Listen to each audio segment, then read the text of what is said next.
What's up, y'all? It's your girl Espoo. Chapel Harder. It's your girl Latia. This is DJ Nugget. Hotline. This is Jasmine Ford. King Nesbitt. Trapway Kizzle. Slancito. Girl Tosh. Rough Bone. To the jeweler. Ludi boy. Yo, what up? It's your boy Wiz Khalifa, man. And I just kicked it right here. Smoked real big with the Berg boys.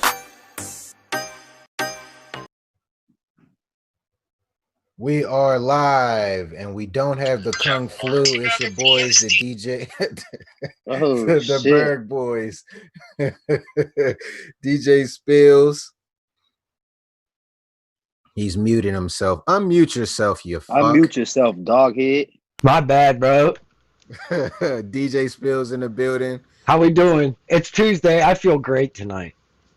Good, man. Good. You got your epitome hat on. He went out and copped up immediately. That's what's absolutely. Support You Chop the know Boom. he want to spin his cheese. You know he want to spin his cheese up. And we got Sir Flackwood in the building doing what he does best. Hi, Sir Flackwood. Hey, Rolling up. Is it a backwood today or you got a paper? chill out, bro, before I smack the shit out you. He gonna surprise us with a paper today. Chill out, Fred. Ooh.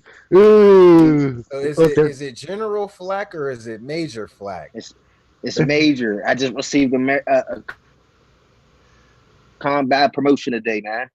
For real? In the battlefield, man. Yeah, man. Hey, man. I Well, just congratulations. Real deal, Holyfield. Tuesday night, man. It's episode 135, man. I can't believe it.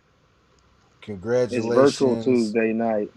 We are all Virtual alive, Tuesday night. and as far as I know, none of us have COVID. So that's something to celebrate too.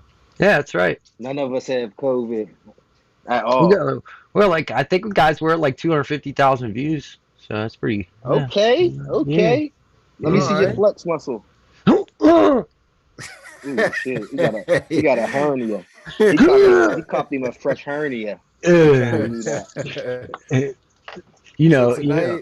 we got a special show, man. We had to come an hour early for you guys so we can get on the air with the one and only ID Labs himself, Mr. Dan, E.Dan. So he'll be joining us momentarily. Yep. That's the cheat code, bro. You know that. You know that. He is a cheat code. That's left right, A B start, bro. We just unlocked him, bro. Yeah, we had to put the secret code in to get him. Yeah. And he's guess where we went to have to get the code from. right. Game FAQS, whatever. Remember that back in the day? Used to go there to get all that code, Grand Theft Auto, Infinity Money, motherfucker. we got the Infinity Live code. Cheers. Everybody that's drinking right now, I'm not drinking anything, but I will be momentarily. I gotta go get my notes and my coffee cup. You know, I like to get me a little Brutus to beef, Barber beef cake to me. It's your Jehovah's Witness now. Oh, right. Yeah. What do we got? I was gonna. What do we got? I was gonna say, can we go on to the next thing? I don't want to go there. What we got? I'm rolling up. Go ahead. What y'all want to talk about, man? How was y'all weekend? It was lit. Father's Day. Happy Father's Day to both you boys, man. Happy Father's Day to all the fathers. I enjoyed my Father's Day. I ain't get no gifts, but I did get a catered dinner. Yeah. So I was fooling with that. You was pouting. No, I was cool with it. You was pouting. My sons ain't give me nothing though, but I mean they young. I ain't worried about it. Right. Like the years past, I've been passing it off, me buying shit for myself from them anyway. So Yeah. yeah, like, son. Thanks for this NBA 2K. That I've been playing for 2 weeks already. Thanks for these Call of Duty points already. Yeah, right. That's funny as hell. Oh man. What job do you got? You like Fab, like What job? Did you go to work? If you just call it, what if you just came home with a McDonald's hat or 7 years old with a McDonald's hat? Like, man, I worked the whole shift to get you this. I'll start crying. Like, you was I'd be flipping like, burgers yo, for me? you really went to work? You got it. I'd be like, you got hired? You got hired? Who took you to work, man? Yeah. Like, you caught an Uber? What? You were just like, give me a hug. Yo, so what would one gift be that y'all would want as a father though on Father's Day? If it's from your son, daughter, or maybe your spouse, who what would you want? I want a time machine. Yeah, they gotta go on Amazon and see if they could go get that first. That's what I want. If they don't get a time machine, I ain't gonna be grateful, my friend. Man, I'm a go with a bunch of people who said this. I want some What? gas. I smoke. Give me some gas for Father's Day, man. You want some gas for Father's Day? Yeah, gee, what's wrong with getting your man a pack? You know what I'm saying? Letting me go outside, go wherever I go, and blow it down for Father's Day. Like, why you gotta stress me out even more? Just give me some pack. Let me be. I was gonna say, get me a case of beer. I'm good. No, for real. I want a sack too. Yeah, he would say. Father's Day sack would be lovely, bro. I don't know how. All right, wait. What's sack though? Or is it the thought that count? Look, oh man, you got me a ground. Oh, it's got to be at least an eighth, bro. Hey, yo. What if I give you a half an eighth? Oh shit. Right, that's look, it is the thought that counts, but they got beat if it's anything less than an eighth. Funny. Give you a gram and two, and I roll a sack of rolling papers, and they're gonna be like, "Well, I didn't know how much to get. Is this a lot?" But like, "Yo, how much did you pay? I paid $80 for this gram."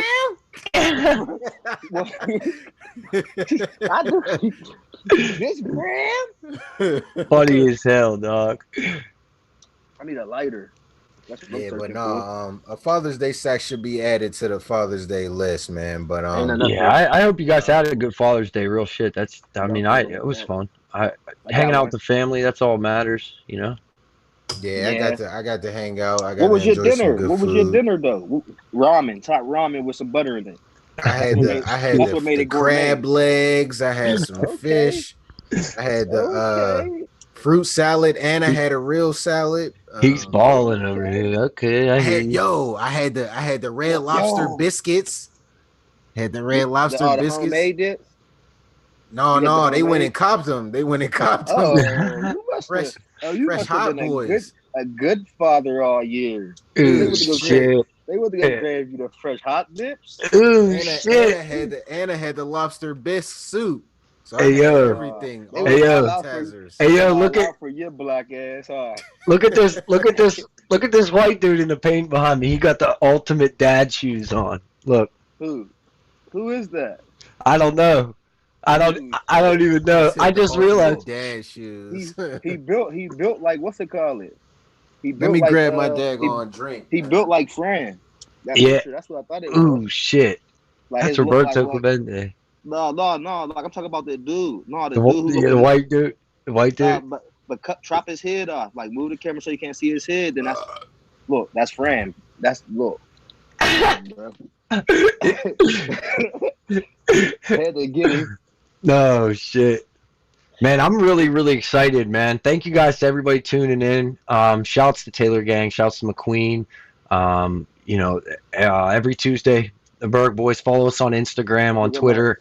Shout out my shirt. Yeah. Oh, yeah. You got Ethic on. Shouts to Ethic down there in Southside.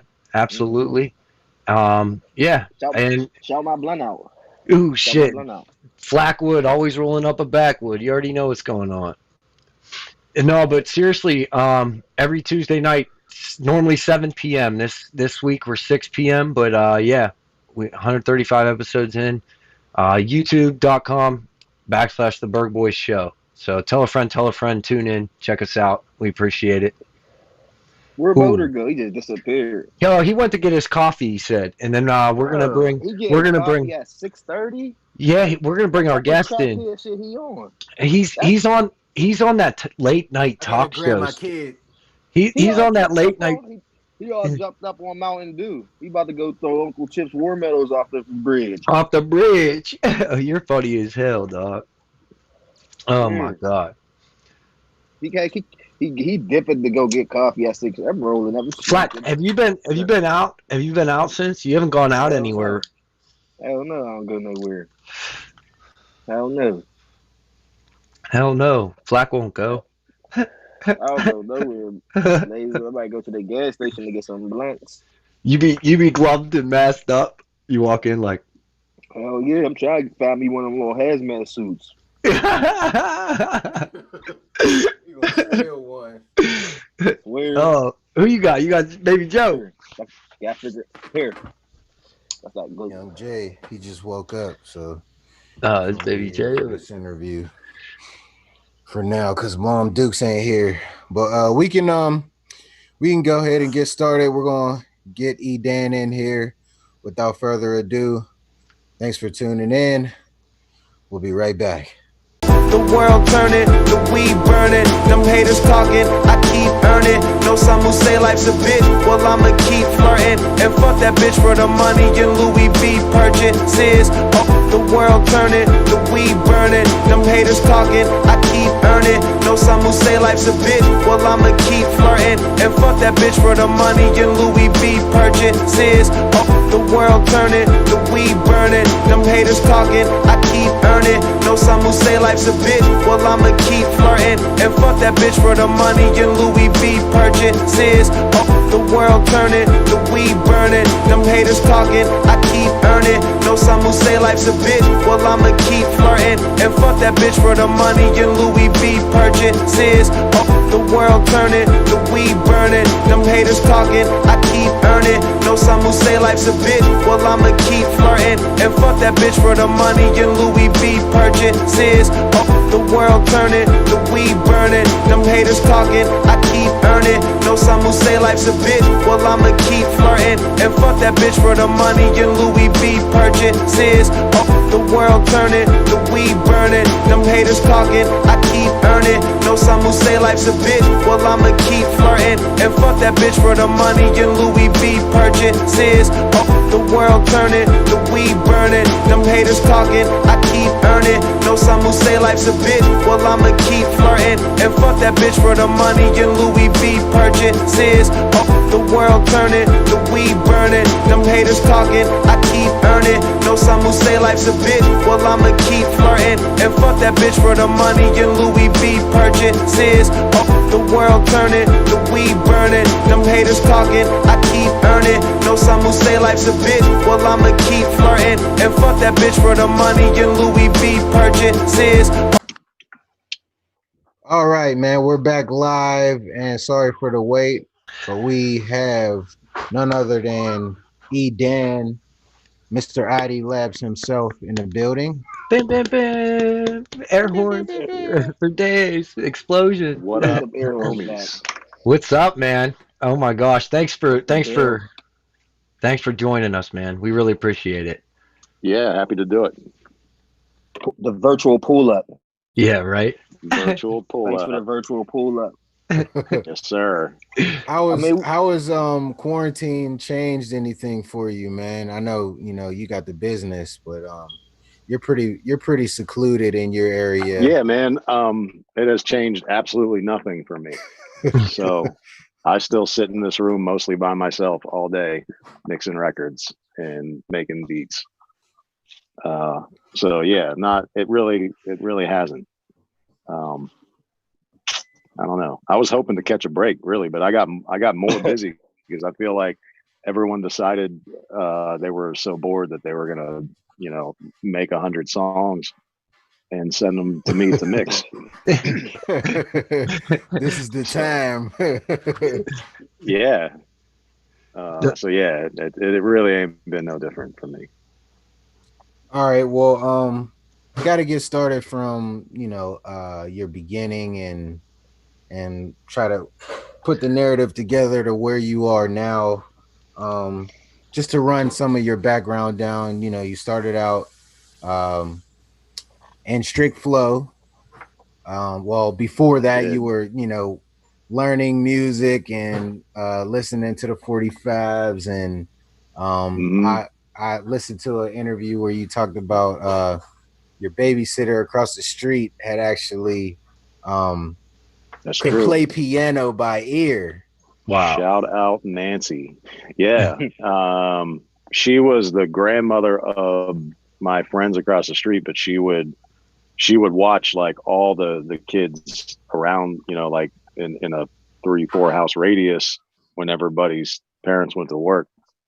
So I would hang out with her, and she would sit at this piano, this old upright piano, and just play stuff by ear. I don't know if she could read music or not, but yeah, when I was like super little, like 5-6 years old, and it was always just like, yeah, I would, just like zone out watching her play and thought it was so amazing.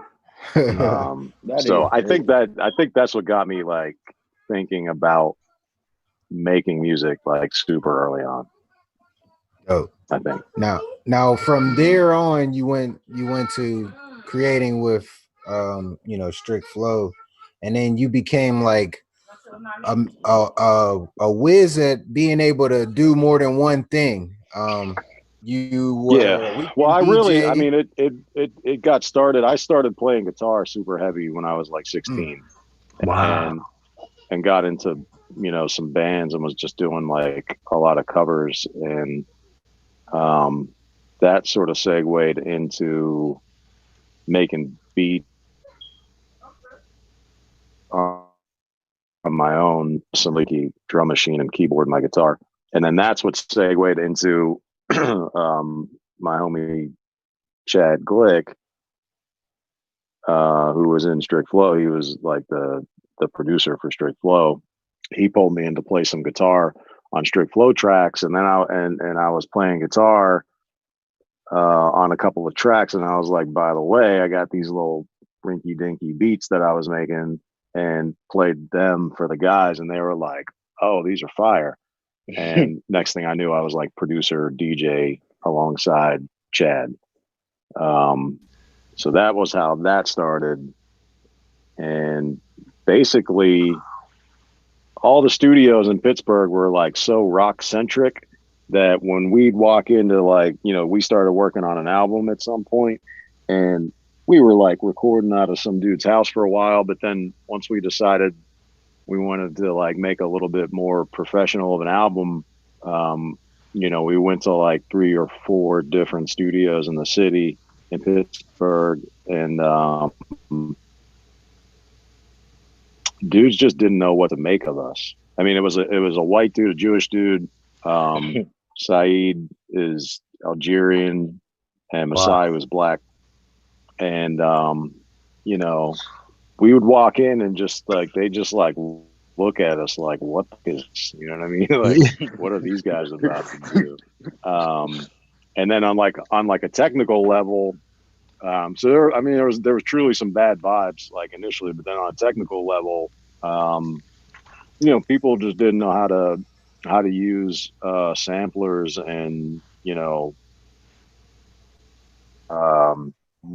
how to just even properly approach recording a rap vocal. So like that led to all this frustration and money being wasted, to the point where we decided like, we could this is like, when Pro Tools, like little home Pro Tool systems first started to be a thing. So we decided maybe we just take this money we were spending on the studio and buy a computer and an interface and just do it.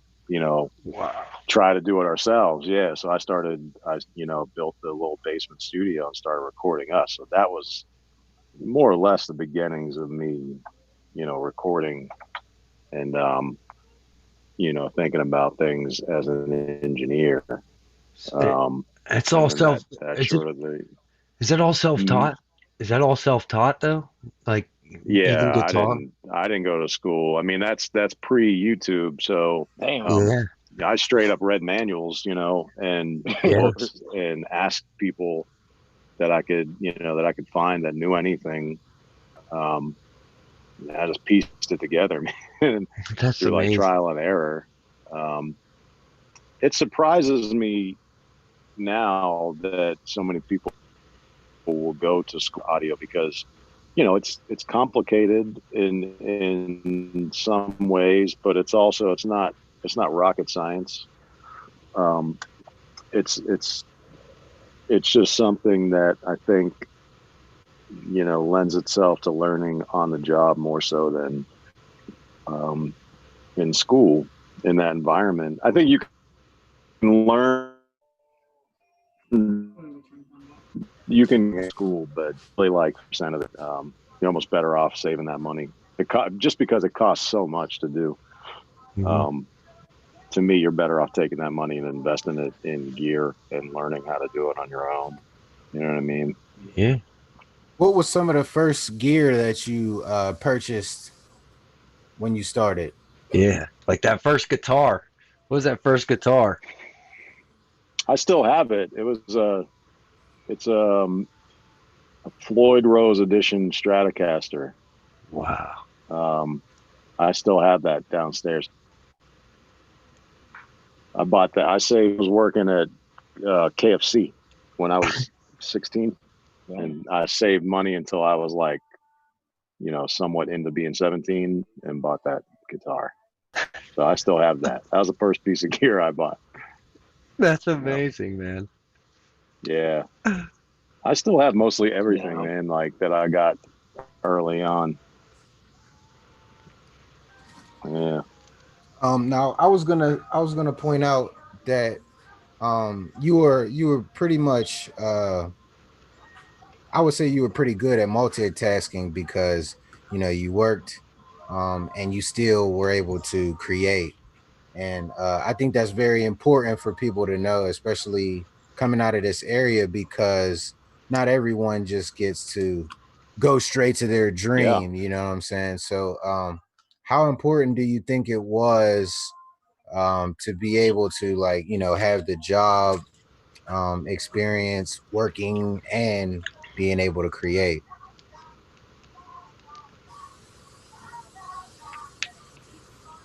Or did I pause? Oh, there Yeah. we go. Well, I think it definitely teaches you how to prioritize, you know, your time, and, or, you know, how to organize yourself, because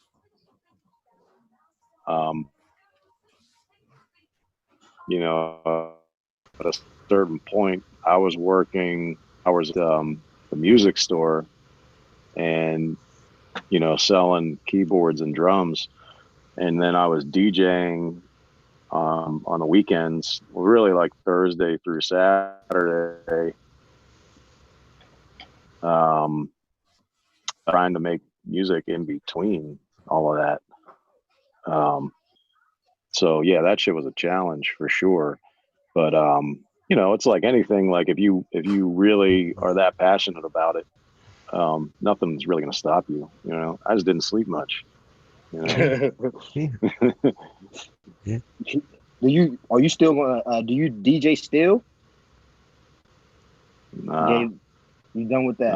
I gave it up. I gave it up like right before Serato happened. So basically, like, you know, I was lugging crates and speakers into clubs, and yeah, and then, like, you know, it was like right in whatever, like, you know, 2-year period that's like Serato came out, and that started to be the way to do it.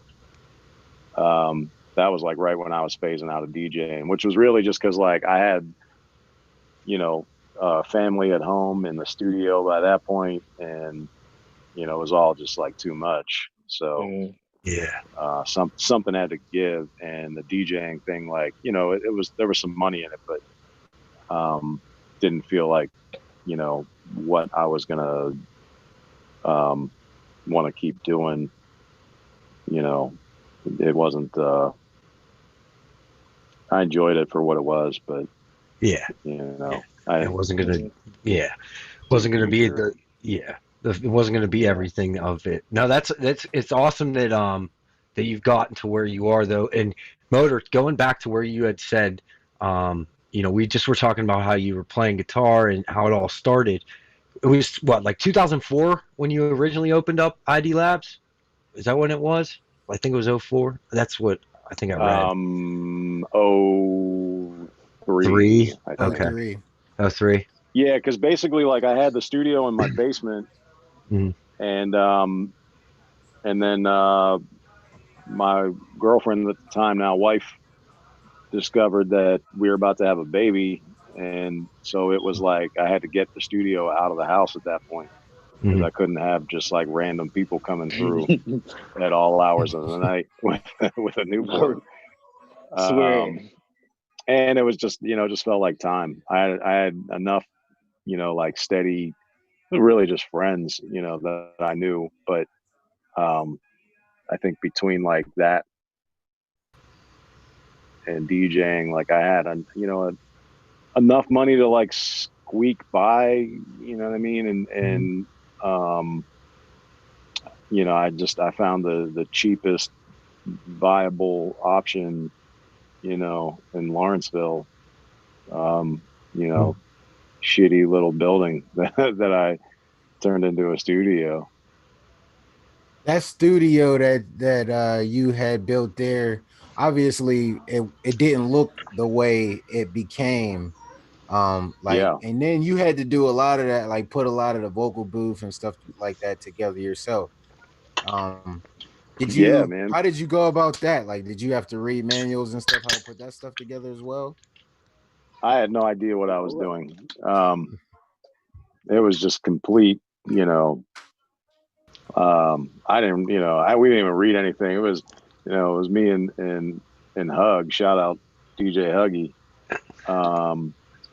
We were like, this looks like a good spot for the vocal booth, and let's build some walls. And, went to like the fabric store and bought some fabric to tack up on the walls after, I don't even know. I think we put, like we doubled up on the drywall on each side of the wall. And I'm not even sure where we figured out how to do that.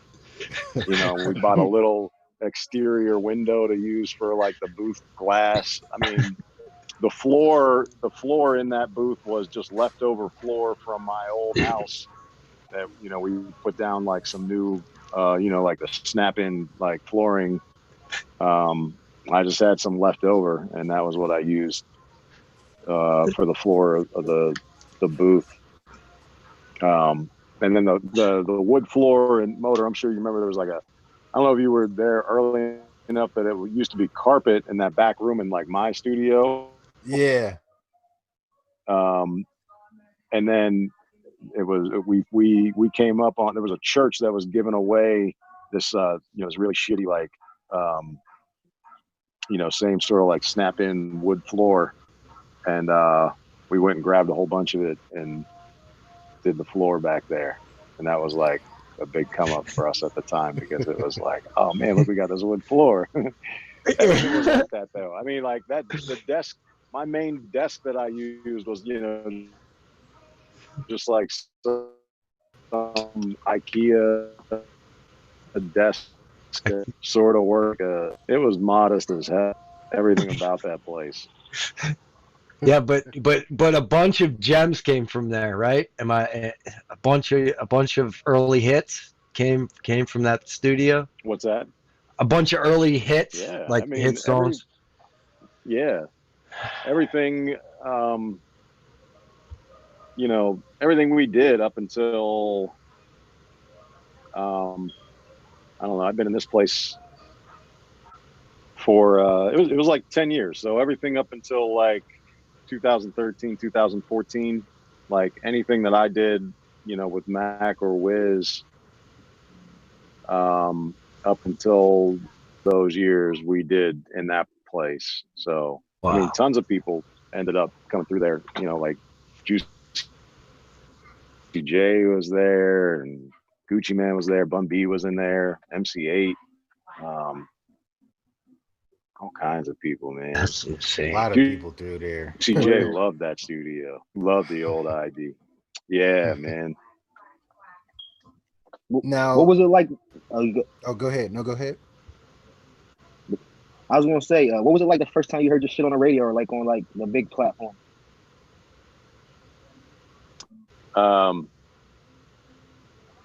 Man, I'm trying to remember what song now though. So many hits done been on that radio. Yeah, right. Yeah, no, it was the Whiz joint. Shit, what was it called? On Show and Prove. I gotta look it up. I can't remember. No, you're fine. Song name. That's a really good. Oh yeah, Pittsburgh Sound. Oh yeah, yeah. That's a first That's song. a classic. That is a classic. And that's the first song that was on the radio and all that. Yeah, I mean it was on Whammo. You know what I'm saying? And But like, still, yeah, I still remember hearing it. I was in the whip, you know, and yeah, it was pretty wild. It was like, oh wow, we're really doing something. People really give a shit. Turned it all the way up, windows down. Yeah. Yep. I'd have blasted it. Definitely. I might have got out the car like, this is me. Yeah. No. Yep. Now, I wanted to, since you had opened it up, I wanted to get into like what was your first impression of Wiz?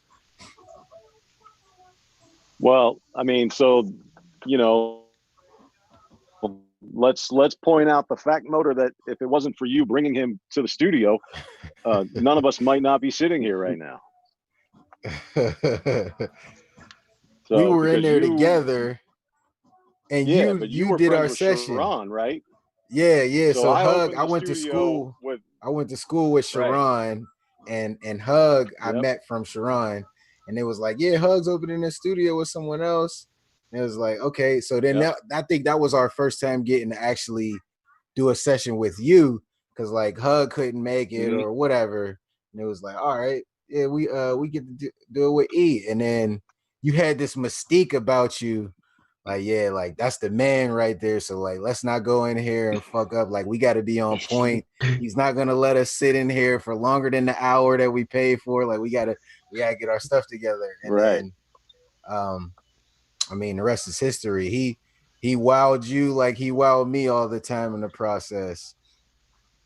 Yeah, I still remember the moment, man. He was like freestyling over like. Was that Joel Santana, that You're Gonna Love Me? I think it was some Dipset. Yeah, Joel's. Yeah. I was like, wow, this dude is nice. Yeah, that's what set it off, man. That was what, you know, that was the moment where I was like, yeah, this dude is something crazy. And made me decide, like, you know, because, you know, at the time, like I was really at a crossroads with the studio. It was like I was producing and, you know, I was just selling beats, you know, for $100 or like whatever I could get off of somebody. And I wanted something like, you know, I wanted to be able to showcase what I was doing, you know what I mean, with somebody that I felt like, you know, would make the song shine, you know what I mean, would make my beat shine. So like, that was really what it was about. And I told Wiz that, I was like, you know, let's get together and work on music so that, you know, you got a demo to, you know, play for people.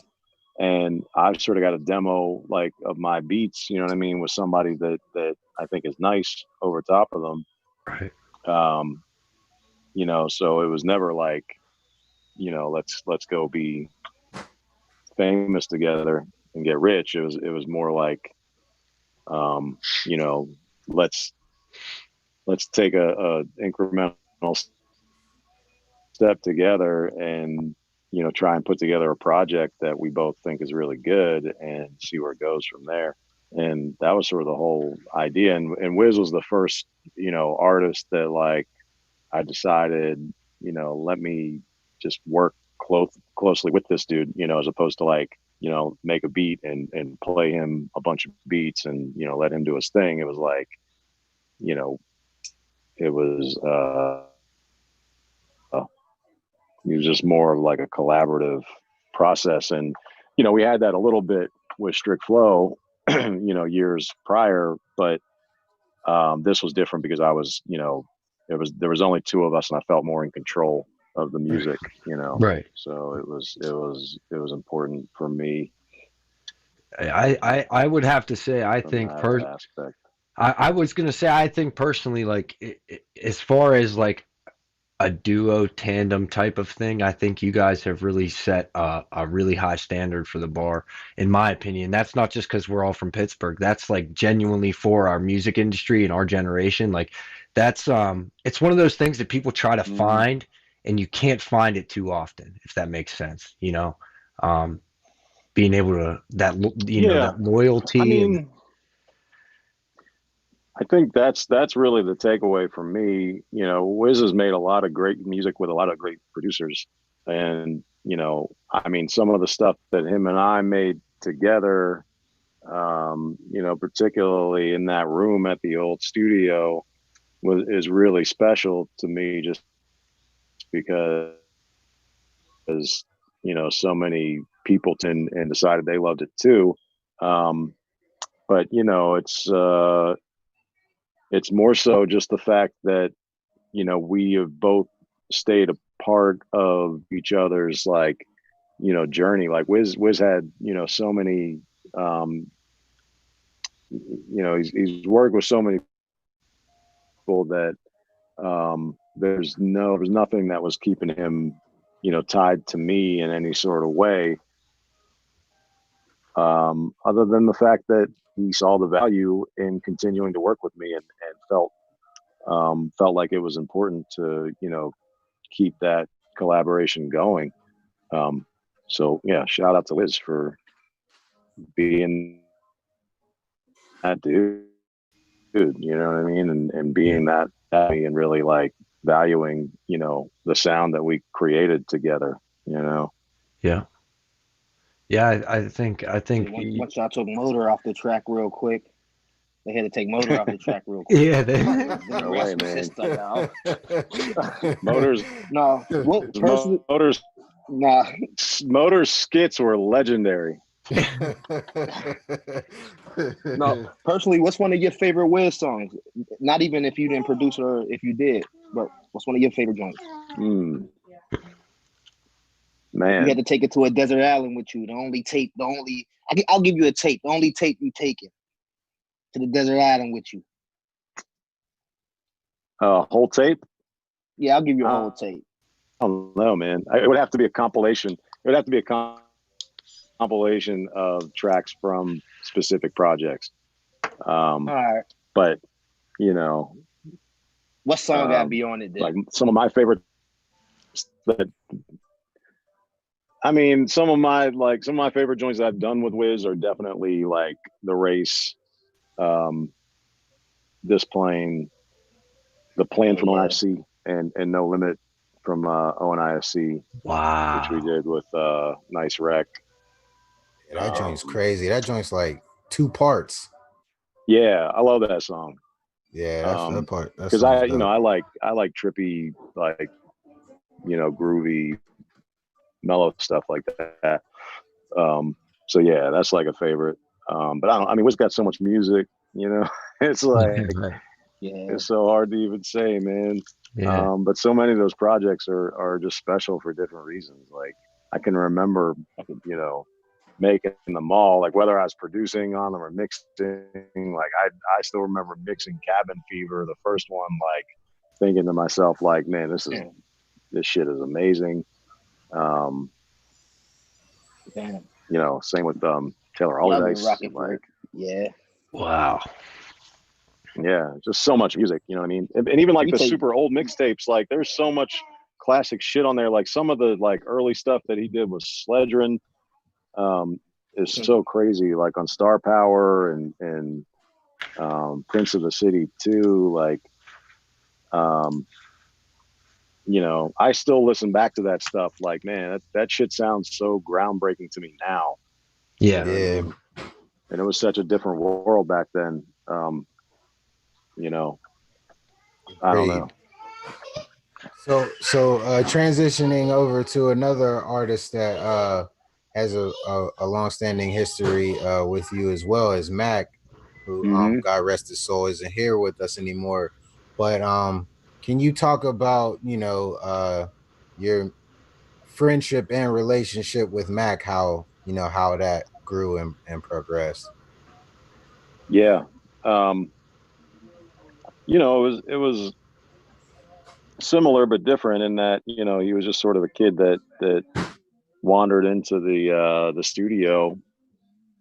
And but early on with Mac, I was so heavily involved with Wiz that I was like a little bit reluctant to like jump into such an intimate scenario with another artist.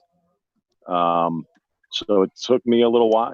He recorded with Germ, like, for the first, half a year or so before I really caught on to what he was doing.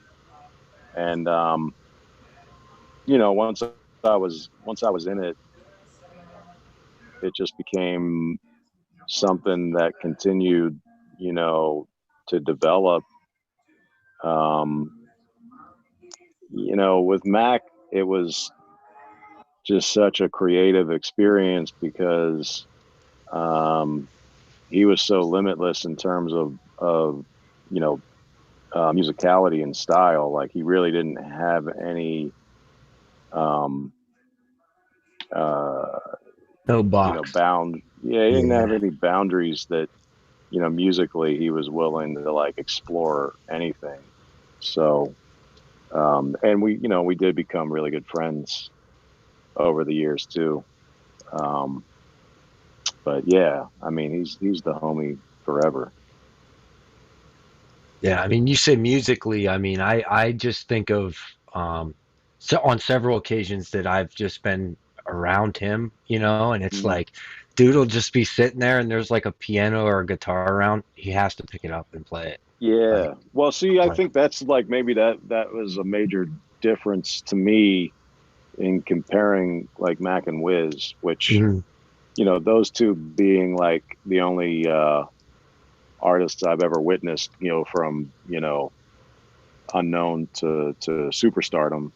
Um, you know, Wiz just had this like he has this like performer side, this like entertainer side to what he does that like it's incredible like how he approaches um, a song or a stage, but it's his goal to me was always like how am I going to captivate this audience, Mhm. and he's got like such a crazy talent for that. That's just you're born with, and that's what you're able to give, and it was always amazing for me to watch him perform and to just like sit in the booth and put a song together.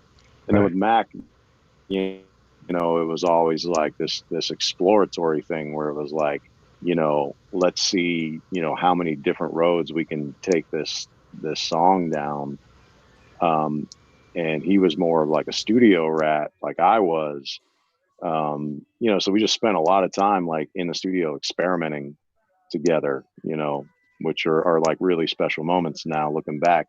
Um, just the fun that we had, in the studio, like, even in like later years when I'd go out to LA and, you know, um, we'd go to like Conway or somewhere really nice out there, and he'd have it locked down for a month and, he'd be bringing through like anybody that you could think of to jump on a song and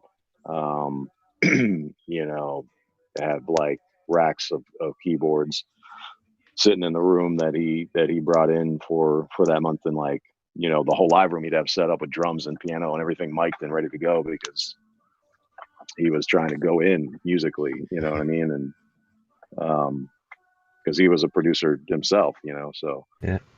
he thought about stuff in that way. He really thought about just like the sonic landscape of the song, um, beyond just like what am I going to say on this song.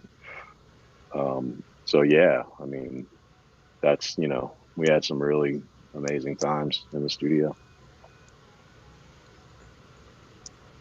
Yeah, that's amazing. I was gonna say, like, as far as working with Mac, you said, you know, Germ did work with him for like that year and a half. What was like one of the first projects you really did work with him on? Well, Germ and I both worked with him, you know, up until the end. I mean, you know, um, he was always a huge part of it, and him and Mac were too.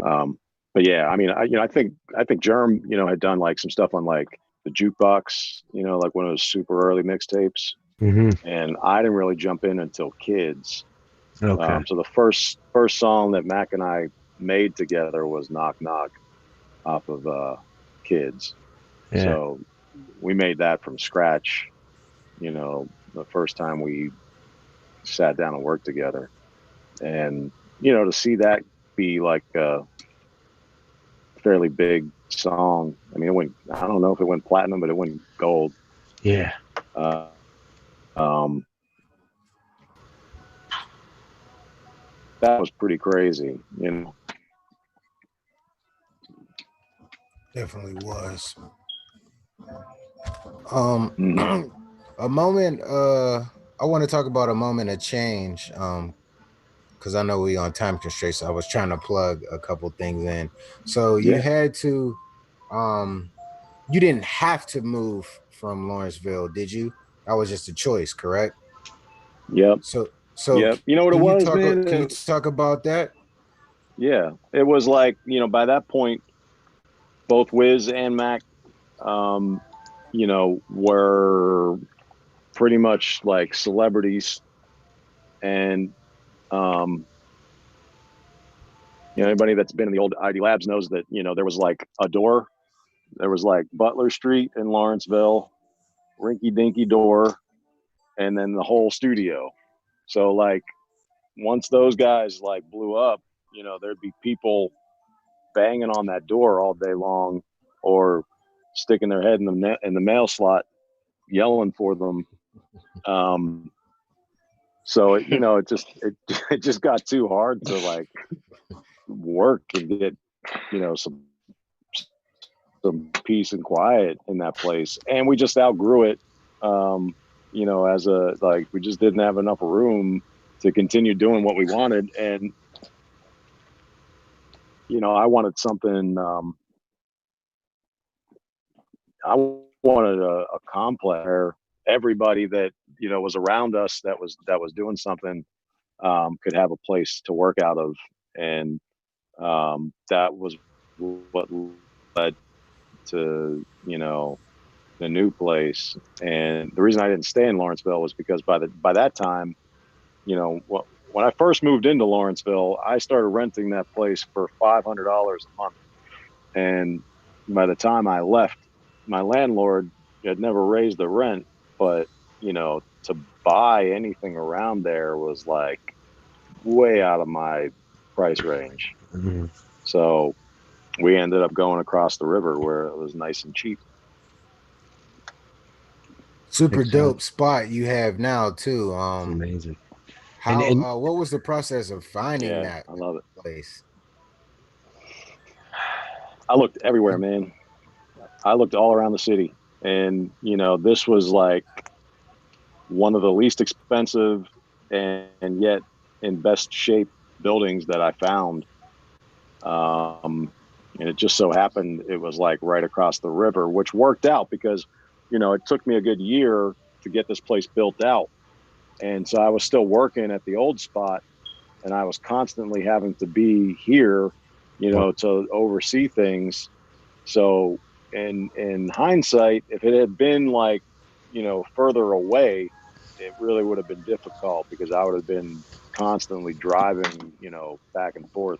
There were so many days where I'd be like in the studio, you know, mixing like ONISC or something, and yeah, like the contract director would call me and be like, you know, do this thing in this room, and I'm like, shit, I'd have to run over there and like put a fight, you know, with him and like go back to work. So it was just like dumb luck, you know what I mean, that it ended up being in where the old place was, you know, like literally 5 minutes away. That's insane. It is. Yeah. Now one of the things that you've talked a lot about is being like a gear nerd, and just like also technology. I know you have an MPC, and I know you've also started using Ableton. Can you talk about the difference, and maybe like what are some of your favorite things about each one? Well, I have no favorite things left about the MPC because I don't use it anymore. But Ableton is probably the best thing to happen to me as a producer. You know, on a technical sense. What's up, little dude? He said hi. I know, right? Say hi. I mean, it just makes everything so much easier. The MPC was like, there's times I miss like, you know, a box and, you know, having something like really like physical and tactile like that. But everything was such a fight too, man. It took, you know, forever to like make stems for your beat on an MPC, or like just copying a sequence so you could put a little like snare roll breakdown in there. Like, you know, these are all things that took, you know, precious minutes. And like, you know, with Ableton or FL Studio or something, like, you know, you can point and click your way to a hit in under 20 minutes. And, you know, it would take me a half an hour just to like get things, you know, set up and rolling with hardware. So I can't say I really miss it too much. I wish that Ableton existed back then, because it, you know, it's changed my workflow so much. So That's good to hear. That's good to hear that they've made something that's actually, purposeful like that for you. yeah, I mean, you know, where the old gear is still important is when you're recording, you know, something in a physical space. So like if you're recording a vocal, or say, you know, a guitar, or acoustic guitar, or, you know, a wind instrument or something like that, you know, something that's actually sound in a room, that's where you really want, you know, some nice, probably expensive analog hardware to capture that, you know what I mean? And then once you get it in the computer, you know, it's already great, and then it's just how you manipulate it. But you still need, you know, a good microphone and a good preamp and a good compressor to get a good vocal. There's really like no shortcuts, although that stuff gets cheaper all the time. So you can make do with, you know, some surprisingly inexpensive stuff. Yeah. With That's with crazy. the studio and all, you listening to anybody local right now, like that's coming through the studio or local Man, in the I city? hear kids all the time, like at least once every couple of weeks, I walk by a room and I'm like, yo, who's that? So I don't want to start shouting out people's names because there's so many and I'll miss some and then they'll get mad at me.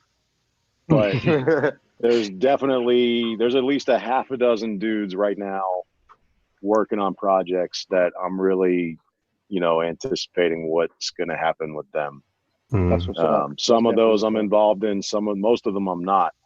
I'm just sort of, you know, watching and hoping that, you know, someone's going to be the next person to break out. But there's Word. surely, you know, there's surely a lot of talent in the city. And yeah, it's nice that, I mean, that's my favorite thing about this place is like you know, there's like so many different rooms and like little universes unto themselves in here that like just walking my way from the parking lot up to my studio every day, it's like, you know, I hear 3 or 4 different things going on, you know, that yeah, it just feels like alive in here sometimes. But yeah, man. No, I That was gonna spot say is Definitely. legendary. It no. definitely is legendary. It's incredible because that's a great way to put it, because there's so many, you can walk through that place and you're gonna hear so many different types of sounds almost, from different people working. Yeah. And kudos to you, man. Like you need all your flowers right now while you're on here with us, because you accomplished I think what you have set out to do, because you've given a bunch of creatives a place to be Definitely. themselves and do what they're doing. So I want to ask, what's one of the most bizarre requests you've had from artists Uh, or maybe artist management for your studio?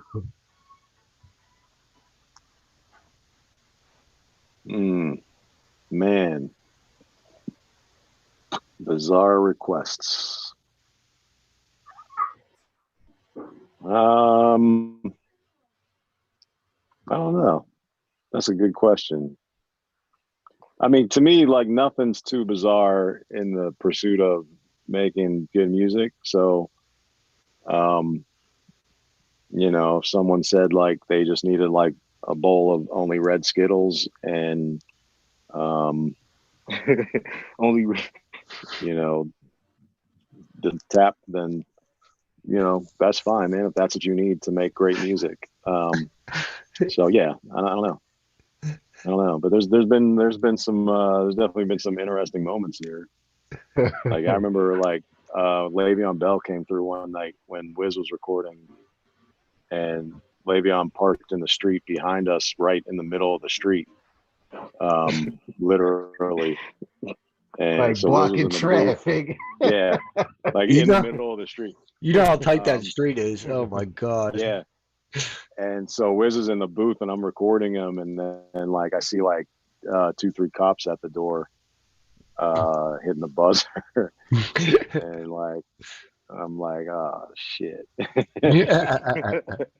And yeah, they sat out there for like 15, 20 minutes and didn't you know escalate it too much. And then finally someone went down there and they were like, hey, somebody got to move the car out in the street.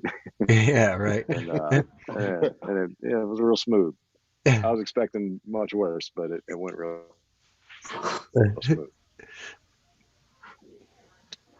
um is there any well advice you give to a local person? Oh, go ahead, man. Go ahead. no no Talking no to you no now. no you good. I ain't had my Huh? question.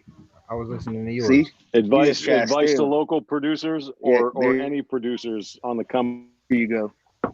up. Yeah, there we go. Um, I would say, obviously, from my experience, team up. Don't sit in a bubble. Don't sit in your room by yourself and make beats. Uh, no matter what you think you're doing, and it's going to be better if you've got other people involved.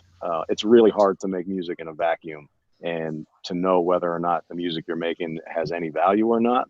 So if you're, a bedroom producer and you're literally sitting in your bedroom with headphones on making beats and put them out on the internet and hoping somebody cares, it's probably not going to happen. Your best bet is to really, find some people to get creative with, whether it's an artist, maybe it's even another producer, whatever it is, and get that synergy going, between a couple of human beings.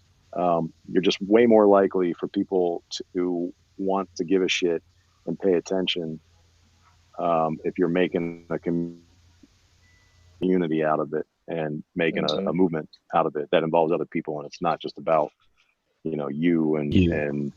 the singular thing that you're doing. So that's my advice is, just,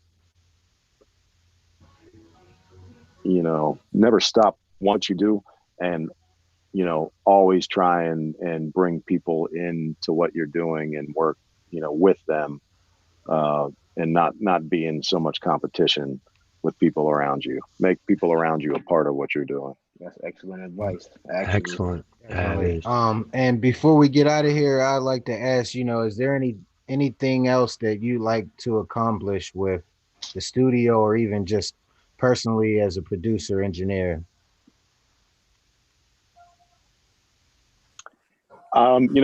Since I opened the studio and started making beats, I have wanted to put out a instrumental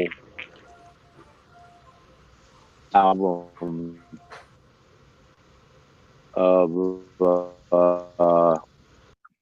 of beats, but instrumental songs that had enough going on that they were like still interesting, even if they were instrumental. So that's something I'm still trying to do 20 years into the game and have not done yet. So maybe soon, I don't know. Maybe someday. You definitely got the production for it. I know there's hundreds of beats you probably got that you could, go back and put something together. I just got to get my own shit together one of these days. Absolutely. Yep. Well, hey man, we appreciate you for taking out your time to join us. Thank you so much, man. Thank you. Thanks again. You're welcome. Thank you guys. Hopefully next time we'll be able to be in studio with you without a mask and all of that good stuff on. But for now, we got to stay COVID free and social distance. Yeah, absolutely. That's our home too. We call that spot home too. Yeah. So thank you for allowing us. Yeah, thank you for allowing us to be down there, and we really appreciate you. And hey, just take care, be safe, and best of luck with everything, man. Likewise to y'all. Yeah. Yep. Thanks, guys. Thank you, buddy. Have a good night. All right, guys. Peace. All right, peace. The world turning, the weed burning, them haters talking, I keep earning. Know some who say life's a bitch, well I'ma keep flirting. And fuck that bitch for the money and Louis V purchases. The world turning, the weed burning, them haters talking, I keep earning. Know some who say life's a bitch, well I'ma keep flirting. And fuck that bitch for the money and Louis V purchases. The world turning, the weed burning, them haters talking, I keep earning. Know some who say life's a bitch, well I'ma keep flirting. And fuck that bitch for the money and Louis V purchases. The world turning, the weed burning, them haters talking, I keep earning. Know some who say life's a bitch, well I'ma keep flirting. And fuck that bitch for the money and Louis V purchases. The world turning, the weed burning, them haters talking, I keep earning. Know some who say life's a bitch, well I'ma keep flirting. And fuck that bitch for the money and Louis V purchases. The world turning, the weed burning, them haters talking, I keep earning. Know some who say life's a bitch, well I'ma keep flirting. And fuck that bitch for the money and Louis V purchases. The world turning, the weed burning, them haters talking, I keep earning. Know some who say life's a bitch, well I'ma keep flirting. And fuck that bitch for the money and Louis V purchases. The world turning, the weed burning, them haters talking, I keep earning. Know some who say life's a bitch, well I'ma keep flirting. And fuck that bitch for the money and Louis V purchases. The world turning, the weed burning, them haters talking, I keep earning. Know some who say life's a bitch, well I'ma keep flirting. And fuck that bitch for the money and Louis V purchases. The world turning, the weed burning, them haters talking, I keep earning. Know some who say life's a bitch, well I'ma. Man, thank y'all for tuning in. Thank you to our guest. Special shout out to our guest, E.Dan from ID Labs, for joining us, man. DJ Spills, Sir Flackwood, y'all got anything to close out with? The NBA coming back, maybe. I said some wild shit off air. That's about it. That's all I could say. Lakers in 4 if the NBA come back. Fuck it. Clippers in 6. Okay, Clippers in 6. I could get down with that prediction. He riding with the Clips.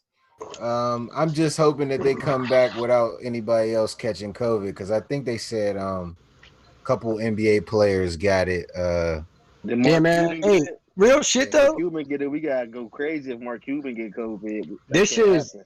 this is Protect Mark real. Cuban at all costs. It's real shit out here, bro. Like y'all going out to the clubs and stuff, and I've even been DJing there. Yeah, I was about to say, I don't come I around me, well, motherfucker. no, I did it once. I did it once, and it's been 14 days since then. But see, I don't. You be I'm supposed sweating? to. I'm supposed to do it You be again. Am I? Should I do it? I don't know, sweating? cause it's coming back up, man. It's It might be spiraling. crack sweats. That's I one of don't. those things where you just kind of gotta be, Do I got to go to the club? Do I gotta go be do safe it? about it. You gonna be DJing in a RoboCop suit, all metal dipping I'm up. gonna look like Yeah, Marshmallow. The Marshmallow. Yeah. You gonna be in there sweating his face That off. Marshmallow can't catch COVID, see? So he can still DJ. Marshmallow, see, he's straight, nigga. Facts. Don't trap by his swag now. We all about to You have gonna come with a heads Halo on. helmet on. You got DJ with a Halo helmet on. They're gonna be like, little do you know that don't protect you from Hey COVID. yo, hey yo, you guys are wild. You gonna think he's mad at you.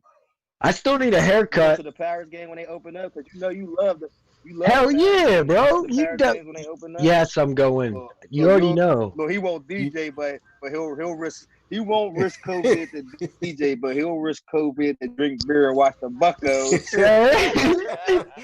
Drink beer and watch the Wait, I'm a, but they You said gonna almost catch COVID for them sad motherfuckers. They they sad are as real hell. sad You too. gonna almost They catch are real COVID, sad. bro. they are. They better be They giving said out that free free they better be giving masks. out free Yeah, Bang facts. They masses. need free masks at the I need game. them free They Dippin' already social Dots. distance at their I game, need bro. free Dippin' Their attendance Dots. is so bad. Their attendance is so bad. They already social distance last year.